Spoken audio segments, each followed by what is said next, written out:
El libro primero de Reyes. La introducción. El libro relata una larga sucesión de reyes y los evalúa según su fidelidad al pacto, según su rechazo de la idolatría y según su adoración solo a Dios. Se fortalece la institución del profetismo como la voz de Dios a la conciencia de la nación y como defensora del pacto. Los libros de primero y segundo Reyes eran una sola historia, separada por razones físicas, ya que hacía más manejable los rollos para su lectura. El trasfondo. David está al final de su vida y Salomón, su hijo, será quien herede el reino. Tras un periodo de éxito, el fracaso moral del rey Salomón causa la división de la monarquía.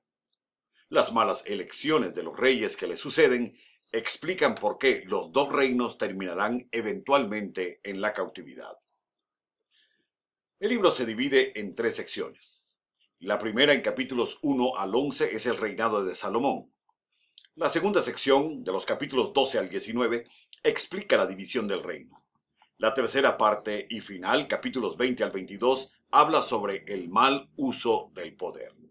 La primera parte nos presenta el auge y deterioro del reino de Salomón, lo cual produce en la segunda parte la división del reino y en la tercera parte el fracaso de los reyes. Veamos qué nos dice sobre la monarquía este primer libro de Reyes. Veamos la primera parte, capítulos 1 y 2. David tiene enemigos que buscan su trono, pero David proclama rey a Salomón y en su lecho de muerte le instruye guardar la ley.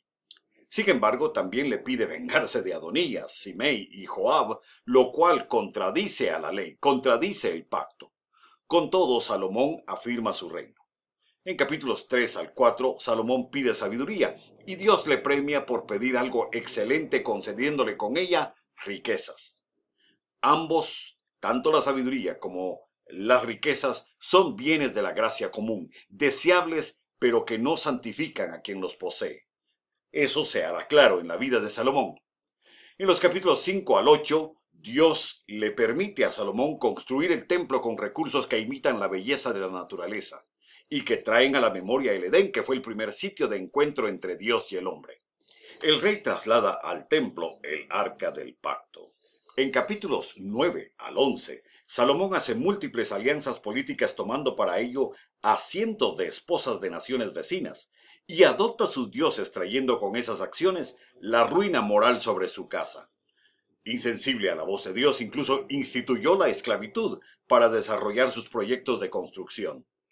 La sabiduría y la riqueza no santificaron a Salomón. En la segunda parte, los capítulos 12 al 14, relatan la vida de Roboam, hijo de Salomón y sucesor suyo. Roboam sigue los pasos de su padre, al punto que sus impuestos causan la rebelión de la parte norte del reino.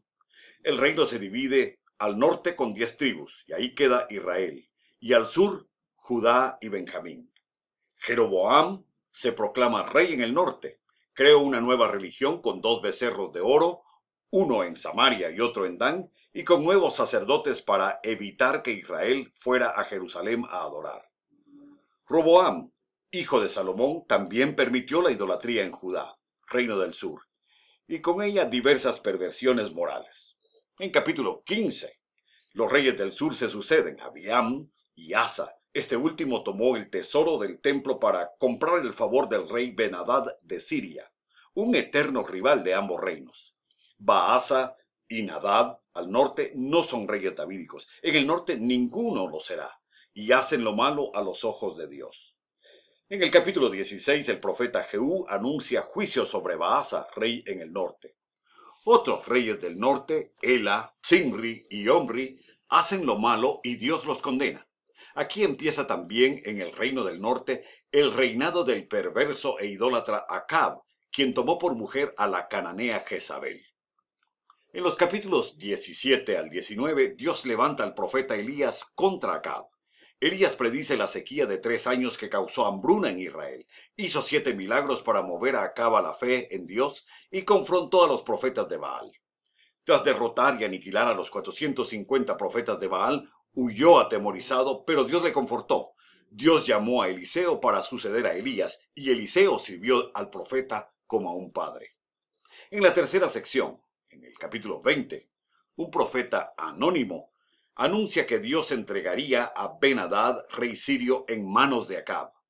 Esto serviría de testimonio a Acab de quién era Jehová, Dios de Israel, y a quién debía adorar.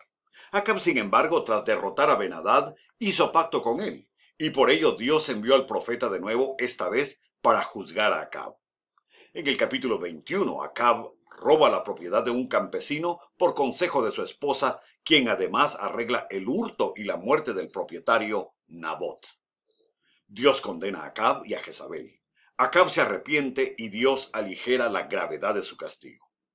Finalmente, en el capítulo 22, Acab consulta a 400 profetas si ha de unirse con Josafat, rey de Judá, para pelear contra el rey de Siria. Sus profetas le dicen que salga a la batalla, y Josafat pregunta si hay otro profeta. Renuente, Acab hace llamar al profeta Micaías, quien anunció la derrota y muerte de Acab. Acab murió y le sucedió en el norte su hijo Ocosías.